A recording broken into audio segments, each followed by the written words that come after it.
안녕하세요. 코리아그로입니다. 열매색은 상품성을 평가할 때 굉장히 중요한 척도 중 하나인데요. 열매색이 잘 나지 않아 상품성이 떨어지고 수확 시기가 늦어지면서 가격도 덜 받게 됩니다. 오늘은 착색의 원리 및 주요 원인을 알아보고 착색 향상을 위한 관리에 대해서 알아보도록 하겠습니다. 이 착색을 위해서는 안토시아닌, 카르티노이드라는 식물 색소가 잘 발현이 되어야 되는데요. 이러한 색소를 얼마나 잘 만들어내느냐가 중요하겠죠. 착색의 원리는 식물의 생리적으로 굉장히 복잡하지만 간단하게 보면 이제 열매가 성숙해가면서 안토시아닌이나 이제 카르티노이드가 합성이 되거나 축적되면서 색이 변화하게 됩니다. 이제 이러한 식물 색소를 만들어서 착색 진행을 위한 유전자가 발현이 되어야 하는데, 유전자를 발현하는 게 바로 에틸렌이나 ABA 같은 식물 호르몬입니다. 즉 이러한 호르몬은 착색을 시작하게 만드는 버튼이라고 보시면 되는데요. 이러한 호르몬은 각종 환경 요인, 즉 빛, 온도, 수분, 착과량, 질소 과잉 등 여러 요인이 적절하지 못할 때 호르몬이 분비가 원활하지 않아서 색이 늦거나 잘 돌지 않게 됩니다. 이제 열매 착색을 위해서 식물 색소가 만들어져야 한다고 말씀을 드렸는데요. 색소를 만들기 위해 필요한 주요 조건을 알아보겠습니다. 빛은 색소 생성 신호를 주는데 이제 색소를 만들어내는 유전자 발현을 유도합니다. 유전자 발현이 되어야 색소를 합성하는 효소를 만들게 되고요. 이제 광합성으로 만든 탄수화물, 즉 당이 있어야 색소를 만들 수 있는데, 열매로 당이 많이 집중되어야 당도도 오르고 색이 더 잘 들게 됩니다.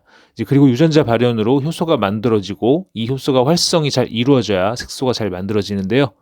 이제 그리고 야간 조온이 있는데요. 최근 착색기와 야간 고온이 맞물리면서 이제 문제가 되고 있는데, 야간 고온은 효소 활성이 불안정하고 당이 손실되면서 열매의 당도 저하와 함께 착색 불량의 큰 원인이 되고 있습니다. 이제 다음은 열매 착색에 영향을 주는 6대 요인과 대처 방안을 알아보겠습니다.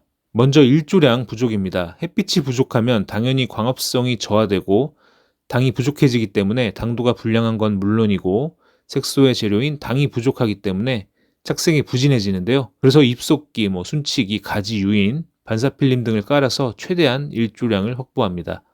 다음은 과다한 착과량입니다. 당연히 열매가 많으면 비대도 불량하고 이 당이 분산되기 때문에 색이 잘 돌지 않거나 착색이 늦어지는데요. 착과량을 욕심내지 않으시는 게 첫 번째고, 이 착과량이 수세 비에 많다면 바로 솎아주시거나 생리적 낙과를 유도합니다. 이제 비분으로 질소를 억제하고 황산칼륨, 인산칼륨 위주로 관리를 하시고 수분 관리도 철저히 하시고 아미노산, 마그네슘 등을 보충해서 당 생산량을 증가시켜서 착색을 유도합니다. 사실 이렇게 하면 나무에 너무 많은 무리가 가기 때문에 내년에 해걸이 올 확률이 높아지겠죠. 적정 착과량 유지가 매우 중요하겠습니다. 다음은 야간 고온입니다. 일교차가 클수록 과일이 맛있다는 거 다 알고 계실 텐데요. 하지만 이제 우리나라 기후가 예전과 완전히 달라졌습니다. 고온기가 되면 야간에는 25도가 넘는 경우가 굉장히 많아지고 있는데요. 유전자 발현이 잘 되지 않아서 효소가 잘 만들어지지 않고요. 야간 고온은 당이 많이 손실되기 때문에 색소를 만들 재료도 부족해져서 착색 부진의 큰 원인이 됩니다. 최대한 온도를 떨어뜨리기 위한 노력들이 있지만 사실 큰 효과를 기대하기는 어렵습니다. 다음은 수분 불균형입니다. 수분의 불균형도 유전자 발현이 억제되거나 효소 활성에 문제가 되는데요. 특히 물을 잘 주지 않으시다가 비가 많이 내리는 경우에 수분 스트레스로 당도도 낮아지고 착색도 불량해집니다. 토양 수분의 급격한 변화가 없도록 관리해 주시는 게 중요하겠습니다. 다음은 질소 가다입니다. 질소가 많으면 잎이 우거지고 착색과 당도가 떨어지고 과실의 연부하로 저장성도 저하되는데요. 유전자 발현이 억제되면서 착색의 시작이 늦어집니다. 이 생육 후기 질소를 끊고 추비는 칼륨 위주로 전환합니다. 이제 억제 관리가 필요한 경우 질소를 끊고 인산칼륨, 황산칼륨 위주로 시비하시고 이 종합미량요소제를 보충해 줍니다. 하지만 질소 과잉이 큰 문제 중 하나가 매년 많은 퇴비를 시비하는 경우인데요. 매년 색이 잘 안 돌아서 고민이신 경우라면 퇴비 사용량을 좀 줄여주시고 유기물도 질소보다는 탄소가 좀 더 높은 유기물로 바꿔보시기 바랍니다. 마지막으로 칼륨 및 미량요소 부족인데요. 칼륨은 광합성으로 만들어진 당을 열매로 이동시키고요. 각종 미량요소도 당 이동과 색소를 만들 때 필요한 효소 생성에 관여하게 됩니다.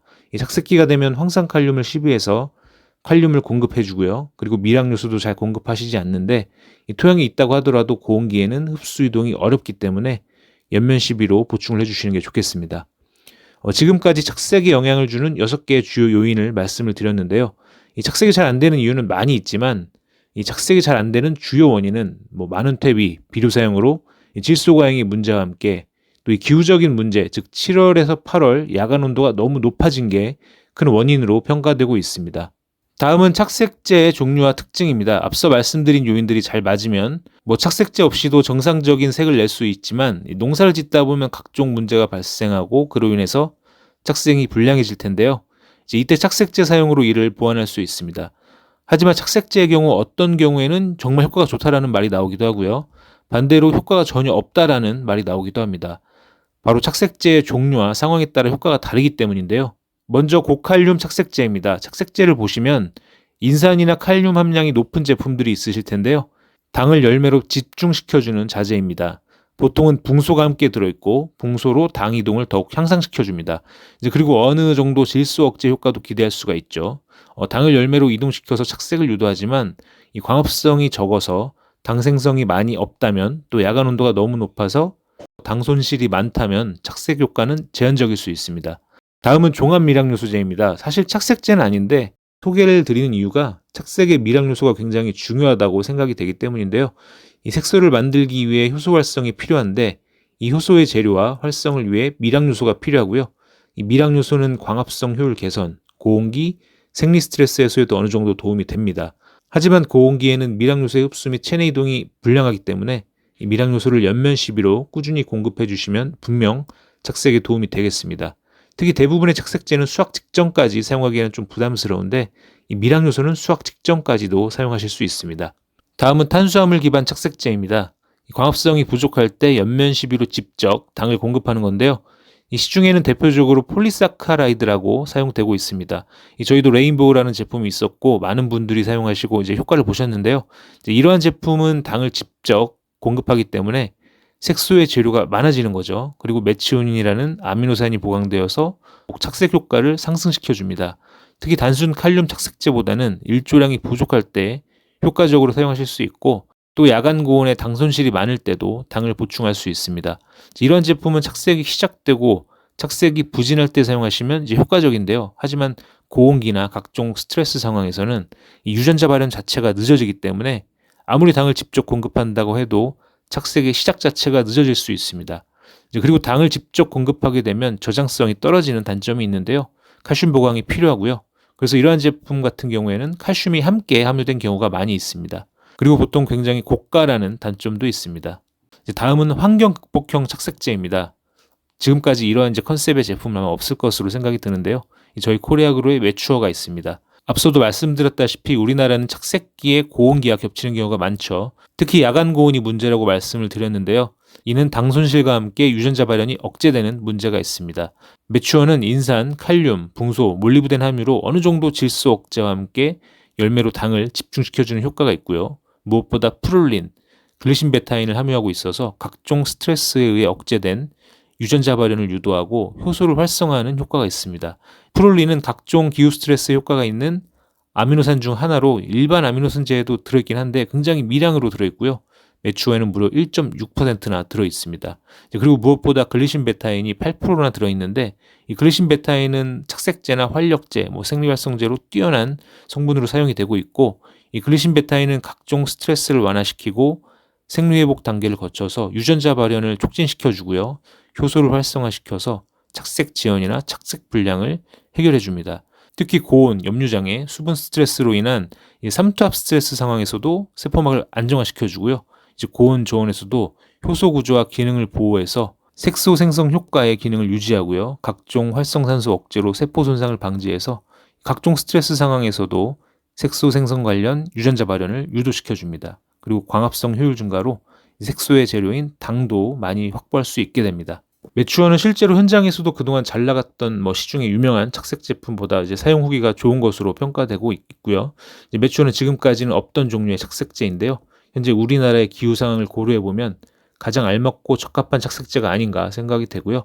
특히 야간 고온, 일조 부족, 수분 스트레스 등 각종 환경 문제로 인해서 착색이 부진한 경우가 많기 때문에 환경적인 요인으로 착색이 잘 되지 않는다면 매추어를 적용해 보시기 바랍니다. 지금까지 착색제에 대한 설명을 드렸는데요. 색이 안 든다고 무턱대고 착색제만 사용한다고 해서 큰 효과를 보기 어렵습니다. 질소가 강하다면 당연히 억제 관리를 먼저 해주셔야 할 거고요. 당 이동과 축적을 위해서 칼륨으로 추비 관리를 또 해주셔야 하고요. 당 이동, 축적을 위한 칼륨으로 추비 관리를 해주셔야 하고요. 착과량 조절, 광합성, 활성화를 위한 잎 관리, 토양 수분 관리 등이 선행이 되어야 착색제를 사용하셨을 때 효과를 더욱 제대로 보실 수 있습니다. 그리고 착색제 사용 시기도 너무 이른 시기에 사용하시면 이제 큰 효과가 없고요. 또 늦게 사용하시면 저장성에 문제가 될 수 있습니다. 착색이 예상되는 시기 7에서 10일 전 정도부터 이제 착색제를 적용하는 걸 권장을 드리고요. 또 수확 7에서 10일 전까지만 사용하시는 걸 권장을 드리겠습니다. 그리고 앞서 말씀드린 대로 고온기, 특히 야간 고온이 문제가 되기 때문에 고온기에는 꼭 매추얼을 병행해 보시기 바랍니다. 오늘은 열매 착색 원리와 주요 요인, 그리고 착색제에 대해서 알아봤는데요. 다음에도 좋은 내용으로 찾아뵙도록 하겠습니다. 감사합니다.